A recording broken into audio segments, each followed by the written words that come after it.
10 నిమిషాల్లో 100 air strikes. Lebanon చరిత్రలో ఎప్పుడూ చూడని విధ్వంసం ఇది. ఇజ్రాయెల్ వదులుతున్న మిజైల్స్ కి లెబనాన్ అతలాకుతలమైంది.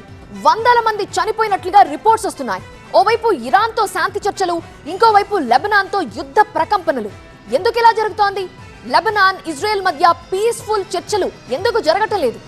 ఎవరి మీద కోపాన్ని ఎవరిపై తీర్చుకుంటున్నారు? నిమిషానికి 200 మంది శరీరాలు తునాతునకలయ్యాయి. అలా 10 నిమిషాల్లో 2000 మంది ఛిద్రమయ్యారు. అందులో 130 మంది పిల్లలు కూడా ఉన్నారు. ఇది పైకి తెలిసిన లెక్కనే. ఇంకా శిథిలాల కింద ఎన్ని వందల మంది ఉన్నారో ఊహకు కూడా అందడం లేదు. వందల బిల్డింగ్స్ క్షణాల్లోనే ధ్వంసమయ్యాయి. ఇది ఇరాన్తో 2 వారాలు యుద్ధానికి బ్రేక్ తీసుకున్నాక ఇజ్రాయెల్ లెబనాన్ పై విరుచుకుపడ్డ తీరు. చరిత్రలో లెబనాన్ చూడని విధ్వంసమిది. ఈ మధ్య కాలంలో మనం చూడని విషాదమిది. ఇరాన్తో 2 వారాల పాటు యుద్ధానికి విరామమిచ్చిన ఇజ్రాయెల్ ఈ స్థాయిలో లెబనాన్ పై విరుచుకుపడుతుందని ఎవ్వరూ ఊహించలేదు. సీజ్ ఫైర్ ఇరాన్తోనే గాని లెబనాన్తో కాదని చెప్పిన మరుక్షణమే అటాక్ కు దిగింది ఇజ్రాయెల్.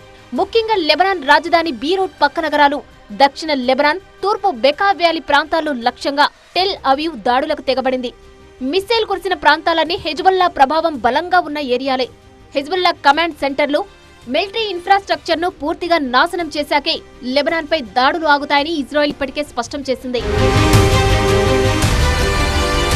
ఇజ్రాయెల్ దాడులతో ఆసుపత్రులు క్షతగాత్రులతో కిక్కిరిసిపోయాయి. శిథిలాల కింద ఇంకా ఎంతమంది చిక్కుకుపోయారో స్పష్టత లేదు. ఇప్పటి వరకు 2000 మందికి పైగా చనిపోయినట్లు అధికారిక లెక్కలు చెబుతున్నాయి. అందులో చిన్నారులు కూడా భారీగా ఉండడం అందర్నీ కలిచివేస్తోంది. సుమారు 1.2 మిలియన్ మంది ఇళ్లను వదిలి వెళ్లిపోయారు. అంటే ప్రతి 5గురిలో ఒకరు నిరాశ్రయులయ్యారన్నమాట. ఇది లెబనాన్ వంటి చిన్న దేశానికి మహా మానవ సంక్షోభం. ముఖ్యంగా షియా సముదాయాలు అధికంగా ఉన్న దక్షిణ ప్రాంతాలు, బెకా వ్యాలీ, బీరూట్ పరిసరాలు పూర్తిగా ఖాళీ అవుతున్నాయి. ఇజ్రాయెల్ వ్యూహంలో కీలకమైన అంశం సరిహద్దుకు సమీప ప్రాంతాలను పూర్తిగా ఖాళీ చేయించి హెజ్బుల్లా గ్రూప్ ను వెనక్కు నెట్టడం, అలాగే లెబనాన్ భూభాగంలో ఇజ్రాయెల్ సైన్యాన్ని దించడం. ఇప్పటికే సరిహద్దు గ్రామాలు దాదాపుగా పూర్తిగా ధ్వంసమయ్యాయి. యుద్ధం ముగిసినా ఈ గ్రామాలు తిరిగి దాదాపు కోలుకోవడం కష్టం. ఈ రకంగా ఇజ్రాయెల్ విరుచుకుపడడానికి మరో కారణం కూడా ఉంది. Iran supreme leader Ayatollah Ali Khamenei హత్యకు ప్రతీకారంగా హెజ్బుల్లా ఇజ్రాయెల్ పై రాకెట్లతో విరుచుకుపడింది. దీంతో ఇప్పుడు ఆ కోపాన్ని లెబనాన్ పై తీర్చుకుంటోంది టెల్ అవీవ్. ప్రస్తుతం లెబనాన్ ప్రభుత్వం స్వతంత్రంగా నిర్ణయాలు తీసుకునే పరిస్థితుల్లో లేదు. ఎందుకంటే ఆ దేశం ఇప్పుడు పూర్తిగా హెజ్బుల్లా కంట్రోల్లోనే ఉంది. దీంతో లెబనాన్ అంతర్గత పరిస్థితి మరింత గందరగోళంగా మారింది. ఇప్పటికే ఆర్థికంగా కుంగిపోయిన దేశం ఇజ్రాయెల్ దాడులతో మరింతగా కష్టాల్లో కూరుకుపోయింది.